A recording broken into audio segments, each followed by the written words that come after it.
Okay, welcome everybody to our second presentation from Andy. And we've spoken with Andy for a few years now. And one of the things when Andy started her doctoral research, Andy said to me, we're going to do this clinical trial about outdoor therapy and walk and talk.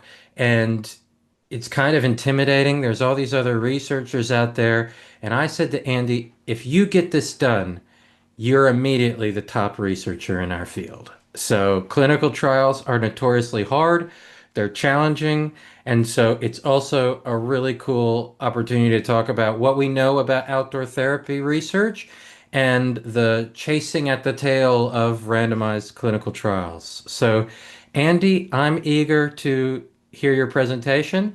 So thank you for being here. I will now mute and shut up and let you take it away. Awesome. Thanks, Will. Can everyone hear me okay? Give me a thumbs up. Beautiful. Um, I'm really excited to be part of Social Sciences Week. I've been an audience member with Will's version of Social Sciences Week for the last few years. It feels actually really exciting and, I admit, intimidating to talk about my own research, but someone's got to do it. So here I am. So today I'm going to be talking about my scoping review on clinical trials and outdoor therapy. And as before I start, really important, I want to acknowledge the country that I'm presenting on, which is the land of the Gringai people, also known as the Dungog area of New South Wales. The research that I do is on the lands of the Awabakal people near Newcastle. And I, as you can tell, am not from Australia. Just like Will, I'm from the United States, and I was born and raised on the land of the Sioux people in Minnesota. A little bit of background about me to help you place where I'm coming from, why I'm doing this research, and what's informing the information I'm sharing today. As I said, I was born and raised in the US. I have a bachelor's degree in psychology and philosophy.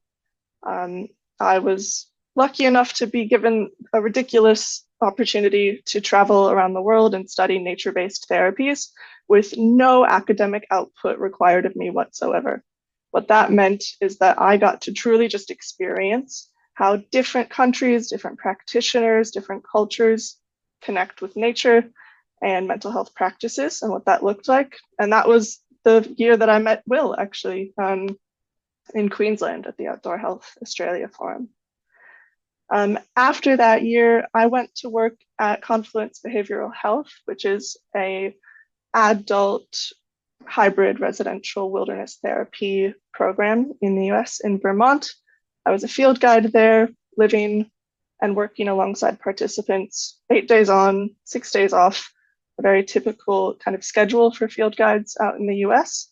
But a program like Confluence was really important to me because it prioritized participant consent, safety, and connecting both the clinical mental health practices with licensed therapists as well as the outdoor practices. From there, I decided I've had enough of the US. I'd like to go back to Australia. And I moved to Newcastle and began my master's of clinical psychology, where my master's project focused on walk and talk therapy compared to indoor therapy for men with low mood.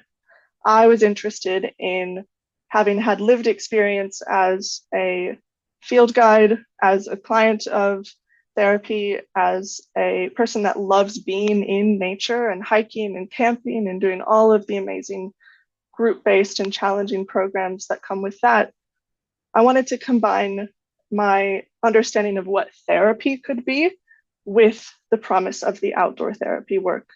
And I noticed through my travels and my research thus far, hadn't been as many mental health therapists or practitioners doing outdoor therapy, particularly because there wasn't as much evidence for it. It was harder to get their governing bodies on board with saying, go ahead and do this.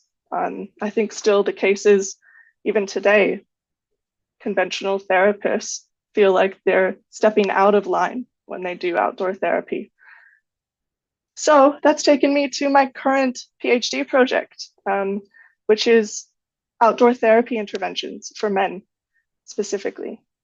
I'm about a year and a half into that, so this presentation is going to be about my first study in my PhD project, which is our scoping review. So what's really important to me as a clinician and a researcher is that outdoor therapy practices are seen as an evidence-based practice. And what that means is that if something is an outdoor-based or evidence-based practice, more and more people are going to be able to access it. It's going to be seen as a reputable intervention. It will get more funding. It will get more and more understanding from the public, from practitioners, from clients and participants about what best practice is and how to keep people safe and how to do this work effectively. The 3 pillars of evidence-based practice is about the best available research, participant values and preferences, which I think our field does an awesome job at most of the time, and clinical expertise, which again, I think our field does an awesome job at most of the time.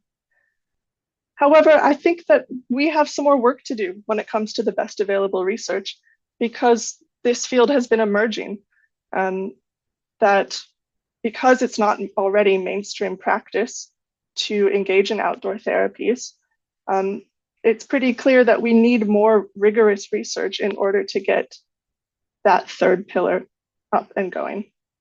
So that's what this is about. What we know about outdoor therapies so far. We've got some emerging quantitative evidence. Sorry about the spelling error. We've got some awesome pilot studies. We've got some things that have been investigated. We're really good at acknowledging lived experience of clients, participants, practitioners in the outdoor therapies world. It's an essentially embodied practice to do this work. We know that it's used around the world more often, especially after the pandemic. More and more practitioners in the UK, for example, that were mainstream mental health clinicians started taking their work outdoors, so much so that the British Psychological Society actually issued guidelines on how to do this. And we also have some hypothesized mechanisms as to why outdoor therapies may work. Could be due to nature connection, nature contact, through physical activity and the benefits associated with that. Could be improved sleep. It could be social cohesion and sense of belonging. There's a lot of emerging research on that. But there's also some important research gaps. We've got some limitations with our clinical trial study designs. Oftentimes they're not random, meaning there could be some very important differences with participants in one condition versus the other. So an outdoor therapy condition compared to the comparative condition, the indoor therapy condition. There's a lot of bias in our field, which makes sense. I acknowledge my own bias. I love the outdoors. I love outdoor therapy. I need someone to check me all the time on how I think the outdoor therapy intervention is going to be more effective than the indoor one, just because of my own values and preferences. But if our research does not intentionally control for that, those biases are going to come through in our results, and it's going to be less meaningful. We also don't really know what the dose response of outdoor therapies are. As an important aspect is that we don't want outdoor therapies to be manualized. It's really important that we get to embrace the unknowns about the outdoors, that we have adventure, that there's inherent unknowableness with outdoor therapies. But that means it's hard to understand what should we do more of that's more effective? What should we do less of that's less effective? We also need to know better who is outdoor therapies best suited for? Who is it not? When does it work? How long? What are the interventions that are helpful? What are we even trying to achieve in outdoor therapies? That means that we have unclear mechanisms, meaning what is the actual element of outdoor therapies that has the therapeutic effect? And sometimes we have missing perspectives in the field when we do have research. Who are we not talking to? Who's not giving us their perspective on what it was like to participate or to deliver outdoor therapy interventions. That means that our future research, it would be really helpful to understand what actually is there out there in clinical trials in the outdoor therapies field. We need trials to be more rigorous, to follow certain guidelines around best practice with research. Our studies are very heterogeneous. They're very hard to compare one study to another, which means that we can't conduct systematic reviews. We can't say anything really about the efficacy of the overall field of outdoor therapies when so many studies are quite different from each other. When we do qualitative research, we need to compare the experiences of folks in the outdoor therapy intervention with the indoor therapy intervention or the comparison group. And we need to have studies that are specifically designed to test the mechanisms. So that leads me finally to the topic of today's presentation, which is clinical trials for outdoor therapies delivered by, one caveat, mental health professionals, and then second caveat, a scoping review. And what I've illustrated here with this little wheelbarrow of salt is that you lucky folks are the first people that I'm speaking to publicly about this research, meaning that it's not fully formed, it's not completely written up and submitted to a journal yet. I'm still thinking these things through, and I'd really love to hear your ideas about what this may mean, what the limitations of this particular study is, what's important to comment on that hasn't been, all of those things. And I also wanted to say that I know that outdoor therapies can be effectively delivered by non-therapists, but for the sake of this research, I have drawn a line in the sand and saying that the trials I'm looking at are delivered by mental health professionals, so that I can essentially find something that's consistent across all of the trials. And importantly, all of these trials are investigating adults only. I know there's a lot of research out about adolescents, but for the sake of this research, I'm only focusing on adults. So first off, to conduct a scoping review, I'm looking to see what's already been published. I'm doing a systematic search of previously published clinical trials and trying to understand what they're saying. To do that, I need to develop inclusion criteria for what is involved, what types of studies must include. So the studies must include adults. If there's any people under 18, they were not included. The study must be investigating some kind of outdoor therapy intervention. It must have been delivered by therapists, and I defined therapists as someone licensed by their own relevant governing bodies to deliver mental health interventions. And the study must have included some kind of quantitative pre-post measures. So studies that only investigated participant experiences through interviews for the sake of this review were not included. My search strategy involved searching 5 different databases using one category of search terms, which is consistent with the previous review that investigated outdoor counseling experiences. So I'd say outdoor counseling or walk and talk therapy or wilderness therapy or forest therapy. And then I would screen all of the results for the trial design to ensure that it had pre and post measures and that it was a trial. What I found was that all of those search attempts yielded 5,563 different publications. I then went through all of those and screened by title and abstract, which led me to 4,601 studies that included all of my inclusion criteria. Then, by title and abstract screening, I eliminated almost 4,400 of them and yielded 227 different studies that I needed to look at its entire publication to see if it met my criteria. And I found that 52 different trials have met my criteria and that I would be looking at 52.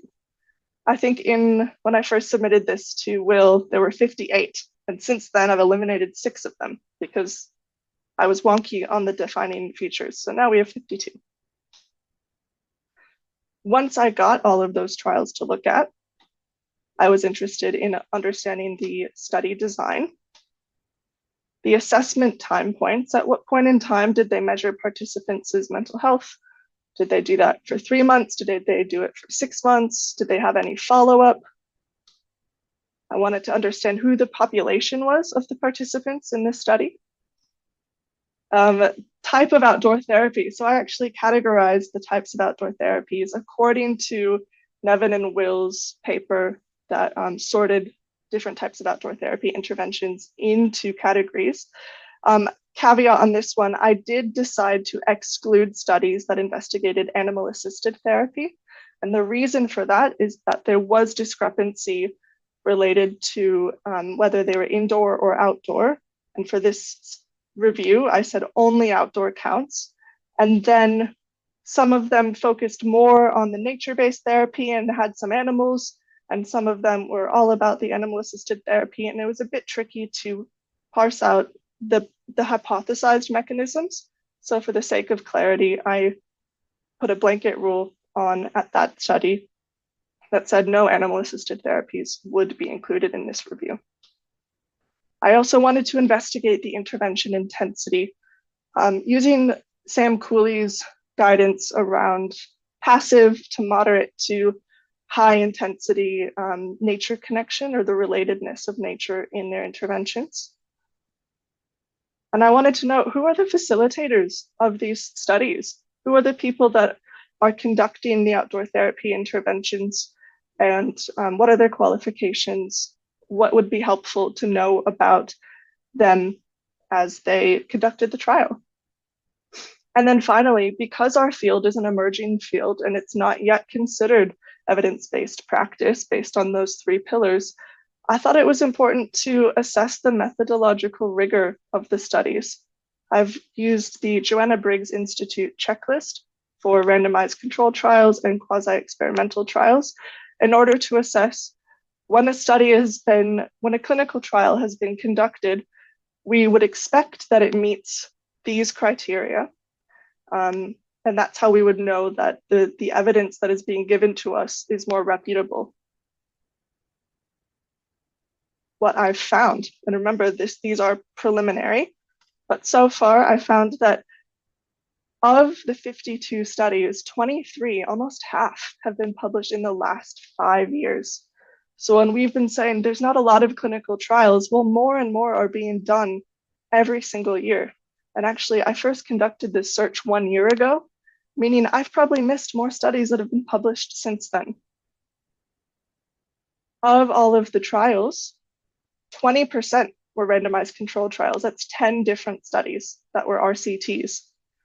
A randomized controlled trial is our gold standard for evidence synthesis when we want to be able to say, how effective is this intervention? We have to take the evidence and aggregate it across different randomized controlled trials. 23, about half, were quasi-experimental. And that means that it was an experimental trial and it had at least 2 different conditions. There was one doing an outdoor therapy intervention and they were comparing it to something else. Whereas about 37% were pre-post trials, meaning maybe pilot studies, or they were interested in, is it feasible to do an outdoor therapy study like this? So they didn't necessarily have a comparison group or a control group. The participants that they targeted, about half were people with identified mental health conditions, people that had mental health diagnoses, people that were in inpatient programs where they reported what the diagnoses were. About a third were generally, and I say this in quotes, healthy adults. I don't really like that terminology, but people without identified mental health conditions that were seeking well-being benefits. About 12% were targeting employees or people in work conditions with burnout or stress challenges, and about 10% targeted veterans. And there was some overlap as well between these types of groups. What they were looking at, the trials were interested in the quality of life. They'd ask people to complete measures related to quality of life, to their mental well-being, to stress and burnout, anxiety, depression. The DAS, depression, anxiety, and stress scale was a very commonly used measure. Trauma symptoms and substance use were the most common. But interestingly, only about a tenth actually assessed the role of nature in some way related to the trial. So that could be through various different measures like the connection to nature questionnaire, the relatedness to nature, the restoration outcome scale, the perceived restorativeness scale. And yet of 52, only 6 considered nature. And I found that really surprising. The types of outdoor therapy categories that the clinical trials were most studying, in the lead was adventure therapy, followed by forest therapy, and then nature-based therapy, then horticultural and gardening therapies, then wilderness therapy, and then finally indigenous land-based healing practices did not have any trials. I have to say that I think there was limitations with my search strategy for the indigenous land-based healing practices, but I'm very keen as well to hear other people's thoughts on why that might not have shown up in the literature and the published studies already. Yeah. And then interestingly, more than half, a majority used public natural areas for their outdoor therapy interventions in the context of the study, whereas about a third used controlled or private access land, such as like hospital campus gardens or private properties.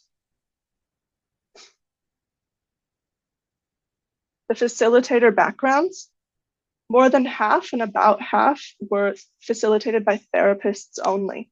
And in the included studies, these included art therapists, counselors, horticultural therapists, marriage and family therapists, OTs, psychs, psychiatric nurses, psychiatrists, recreation therapists, social workers.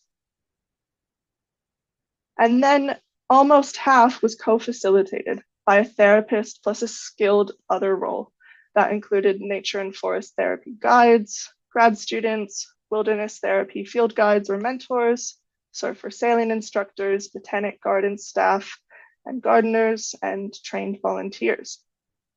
I think it's really interesting that about half and half were involved, which I think shows how integral a multidisciplinary approach to the outdoor therapy intervention actually is.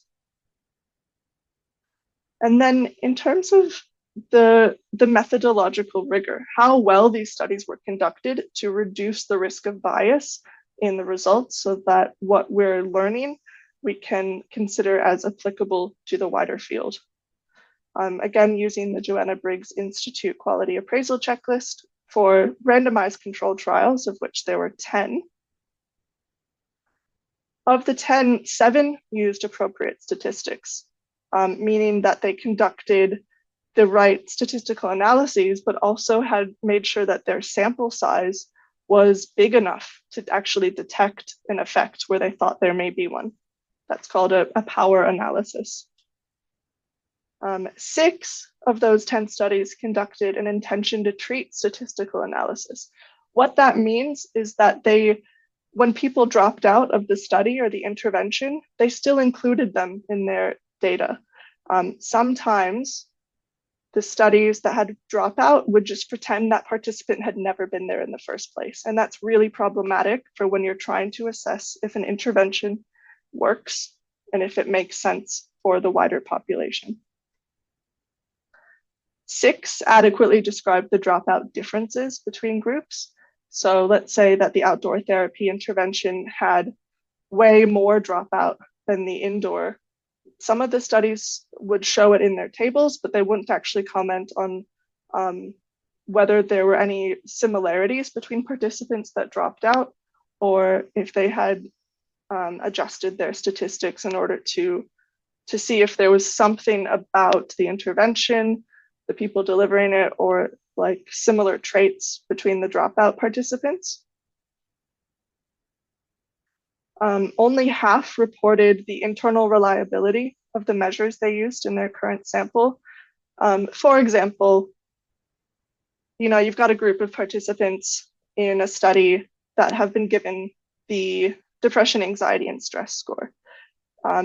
Oftentimes, researchers are trained and really good at saying the published reliability of this measure is 0.86. So that's high. That means that, yep, it's okay to use that for your own research. But what they're not so good at is saying in our sample, in our 37 people that participated in our study, our internal reliability was only 0.7. That means that there's a little bit more grain of salt that needs to be taken with if the sample that they used they can use that measure with it, and that can be translatable into practice. And then finally, only 3 were actually pre-registered on a clinical trials database.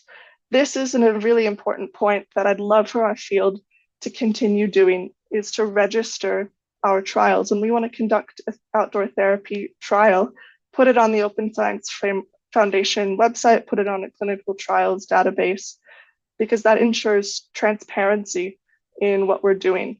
It means that when we say this is what we're going to study and how we're going to study it, and these are the measures that we're going to use, when we register it, we can't then go back and go, oh, we didn't really have the results we wanted, so we decided not to report that.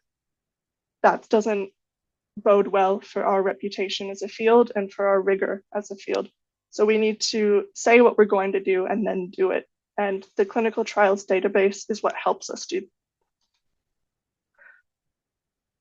Then I'm going to move to the quasi-experimental studies. So these were studies that were either pre-post with one condition only, or quasi-experimental, which had 2+ groups. There are 42 of those. Of the 42, 41 had a very clearly identified cause and effect variable, meaning it was clear that the researchers were wondering about X's impact on Y. One of the studies, it was not actually clear what they were trying to investigate, and they were potentially just going, we want to know about the relationship. But that is not how a clinical trial design needs to work.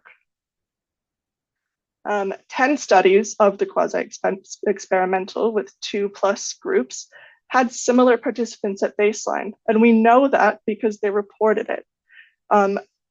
Only 10 clearly explained that the demographics were similar, that there were no notable differences between conditions. And the remaining, either there were some very obvious things that made them not comparable, meaning sometimes they had participants choose which condition they wanted to be in, outdoor therapy intervention or indoor. I can understand that from a clinician point of view, but when you're trying to conduct research on how effective something is, if you allow the participants to choose which one they want to be in, that automatically biases all of the results. And then 5 of the quasi-experimental trials adequately controlled for confounding variables, made sure that the participants were treated similarly. So sometimes the outdoor therapy interventions itself may have been had more time together, but they controlled for that by making sure that the procedures and signing up for the study were similar, that they had similar practitioners or similar backgrounds of practitioners delivering interventions. But many of the studies had too many differences between the conditions for it to be clear if it was actually the outdoor therapy intervention that made a difference, that was the experimental variable, or if it could have been a number of other things. Of the 42 other studies, only 5 used appropriate statistics. And when I say appropriate, I mean that they clearly explained their sample size calculation, that they said, this is what we're trying to investigate, and this is the number of people that we need in order for this data to be meaningful. Many of them, it just wasn't clear based on how they wrote up their study if they had done that adequately. They could have been, but only 5 clearly did. And then 6 reported the internal reliability of the measures in the current sample. Same thing with that example from the previous slide around randomized controlled trials. I want to know if your sample size and your study that you're doing, if the measure that you used actually fits your population. And many times they would say, the measure that we used has strong reliability based on other published research, but they didn't tell me about theirs.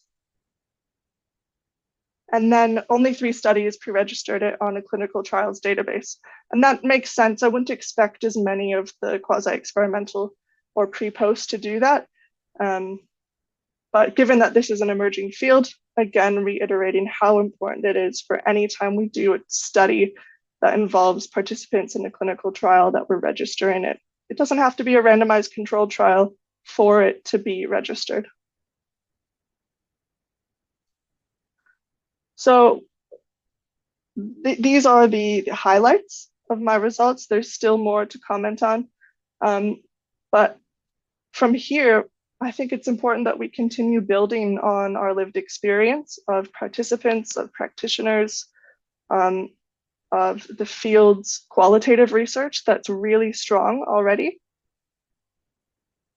And I think that outdoor therapy researchers can improve for the future, the study design, make sure that you're only actually manipulating the experimental variables. And if it's possible, control for as much as you can between conditions. Same, that goes for the facilitators doing the intervention, the intervention that's conducted, the setting, the participants, make sure that they're similar at baseline, those kinds of things. Measure the role of nature in outdoor therapy interventions.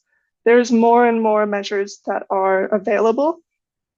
And depending on what your research is looking at, the more data we have around if someone's connection to nature was high when they started and then was high when they finished, it'll help us understand if nature connection is part of that mechanism that's making outdoor therapy effective, or if it's actually not the point, and if it's more about who's drawn to the outdoor therapy intervention. Also clearly report the backgrounds of the facilitators.